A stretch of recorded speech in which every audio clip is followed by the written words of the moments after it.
tu na symbolickom mieste, v symbolickom čase, kedy si pripomíname vznik prvej Slovenskej národnej rady a zároveň aj výročie prvého vyhlásenia nezávislosti, respektíve snahu o nezávislosť Štúrovca. Schádzame sa na mieste, kde sa rodila poprvýkrát naša túžba po slobode, na mieste, kde to na okolitých kopaniciach dýcha históriou,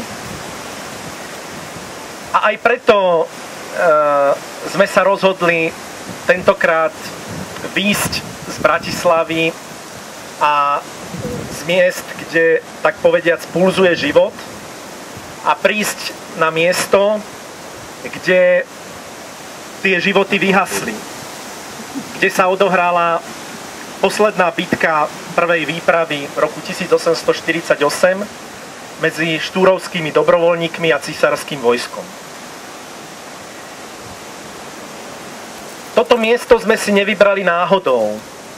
Toto miesto symbolizuje odpor a túžbu po slobode, ktorá sa zrodila v hlavách jednej generácie, ktorá odrazu pochopila v celej šírke a hĺbke podstatu toho, čo treba robiť, tak ako to nedokázala, hádam, žiadna iná generácia odvtedy. Aj dnes sa nachádzame v zlomovom období, kedy musíme pochopiť tie nevyhnutné zmeny, ktoré pred nami čakajú, a že to nemôžu byť len kozmetické úpravy.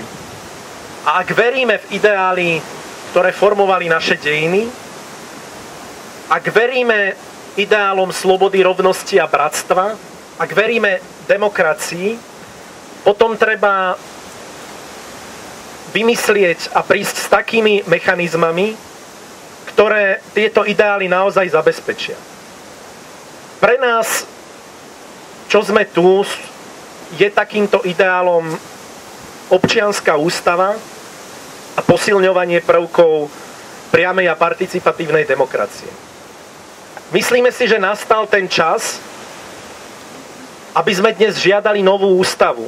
Aby sme žiadali ústavu, ktorá bude vyjadrením vôle všetkých občanov, nie kabinetným vyjednaním dvoch alebo troch politických subjektov, ktorí bez toho, že by sa vôbec pýtali ľudí, čo vlastne chcú, naformulovali ústavu spôsobom, ktorý im vyhovoval. Ak je ústava základným zákonom štátu, ak moc v štáte pochádza z vôle občanov, potom by to mali byť sami občania, ktorí sformulujú svoj základný zákon štátu a ktorí si ho aj schvália v referende. Práve preto na tomto mieste chceme symbolicky odštartovať petičnú akciu, ktorej cieľom je zozbierať 100 000 podpisov na to, aby sa parlament musel zaoberať našimi požiadavkami. A tie požiadavky sú veľmi jasné. Vytvoriť všetky legislatívne podmienky na to, aby mohla byť schválená občianska ústava, vypísať voľby do ústavodárneho zhromaždenia, ktoré pripraví konečnú verziu ústavy, a výjsť v ústrety všetkým občianskym iniciatívam,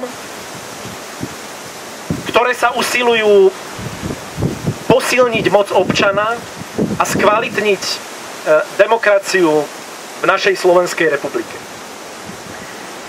Preto som rád, že okrem mňa sú tu aj zástupcovia iných iniciatív, s ktorými máme spoločné ciele. Je tu Daniel Marko z občianskeho hnutia Priama občianska demokracia. Sú tu veľmi aktívni mijavskí občianski aktivisti za spravodlivé referendum. Sú tu priatelia občianskeho združenia Utopia. A samozrejme, že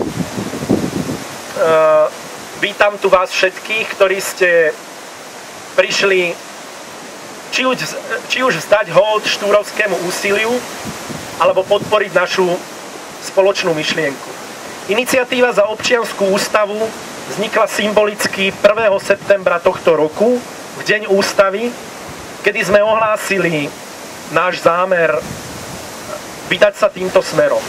Naším zámerom je teda nazbierať 100 000 podpisov. Na to potrebujeme terajší parlament. Ak tento parlament odignoruje takúto výzvu, potom môžu prísť na rad aj kroky, ktoré poznáme z iných krajín, vrátane rozpustenia parlamentu. Lebo myslím si, že parlament, ktorý nerešpektuje vôľu občanov, ktorý im nechce dať viac právomocí, ktorý nechce, aby občania hovorili do vecí verejných mimo toho, že raz za 4 roky hodia lístok do volebnej urny, takýto parlament nepotrebujeme. Lebo to potom nie sú naši zástupcovia, ale sú to predstavitelia akejsi partokracie a oligarchie, ktorá zneužíva heslá a zneužíva ideály ako sloboda a demokracia. Skôr ako pristúpim k slávnostnému podpisu alebo k prvým podpisom na hárkoch našej petície, chcem zvýrazniť ešte jeden moment. My sme dnes na mieste, kde Štúrovci prejavili v plnej miere svoju túžbu po slobode, vyjadrili svoj odpor voči útlaku a vyhlásili neposlušnosť vláde, ktorá nerešpektuje ich požiadavky. Na tomto zhromaždení sme vyvesili našu štátnu zástavu naopak.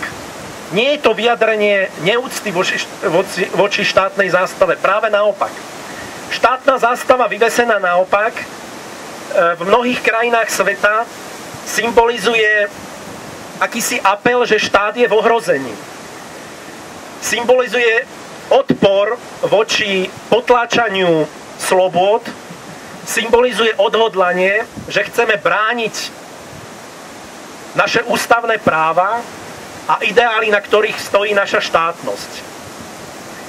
Keďže my si ctíme ideály, na ktorých bola postavená moderná Slovenská republika, demokratická Slovenská republika, keďže si ctíme základné slobody a práva občanov a myslíme si, že tento štát ich v čoraz väčšej miere nerešpektuje, že nerešpektuje ústavu, nerešpektuje viaceré články tej ústavy a dokonca predseda parlamentu, druhý najvyšší ústavný činiteľ, ktorý by mal byť príkladom a ochrancov práv zapísaných v ústave Slovenskej republiky, hovorí, že sú v nej zapísané blbosti, ktoré ani netreba dodržiavať. My si naopak myslíme, že základný zákon štátu treba dodržiavať bez ohľadu na to, či sme s ním spokojní alebo nie. My nie sme spokojní s doterajšou ústavou, preto ju aj dnes chceme pochovať. Symbolicky. Ako znak toho, že je to ústava, ktorá splnila svoje ciele, ale dnes je už prežitá a nevyhovuje požiadavkám dnešnej doby. Ale zároveň si myslíme, že symboly štátu treba ctiť a aj takéto udalosti a miesta si treba s pietou pripomínať. Preto teraz pristúpim k začiatku, k odštartovaniu našej petičnej akcie a vyzvem postupne aj niektorých členov petičného výboru, ktorí sú tu prítomní, aby sa ku mne pripojili a samozrejme aj vás všetkých, ktorí s touto ideou súhlasíte. Prečítam text.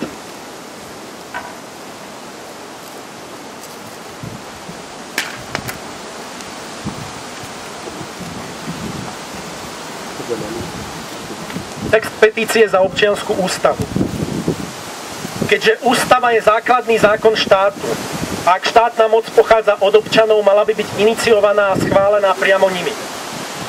Keďže štátna moc je skorumpovaná, demokracia nefunkčná a dôvera v inštitúcie minimálna. Keďže chceme skutočnú demokraciu a slobodu, podieľať sa nielen na rozhodovaní o svojich súkromných životoch, ale aj na rozhodovaní o vojne a miery, zdraví a vzdelaní, daniach a doprave, o našom životnom prostredí a potravinách. Považujeme za nevyhnutné vytvoriť novú celospoločenskú zmluvu, a postaviť republiku na úplne nových základoch, ktoré budú naplňať očakávania a potreby občanov. Preto žiadame Národnú radu Slovenskej republiky, aby umožnila občanom Slovenskej republiky navrhnúť a následne schváliť vlastnú občiansku ústavu Slovenskej republiky ako základný zákon štátu, prijatý z vôle všetkých jeho obyvateľov. Žiadame Národnú radu Slovenskej republiky, aby vyhlásila voľby do ústavodárneho zhromaždenia, ktoré vypracuje konečnú verziu občianskej ústavy. V Mijave, alebo pri Mijave 18. septembra 2011.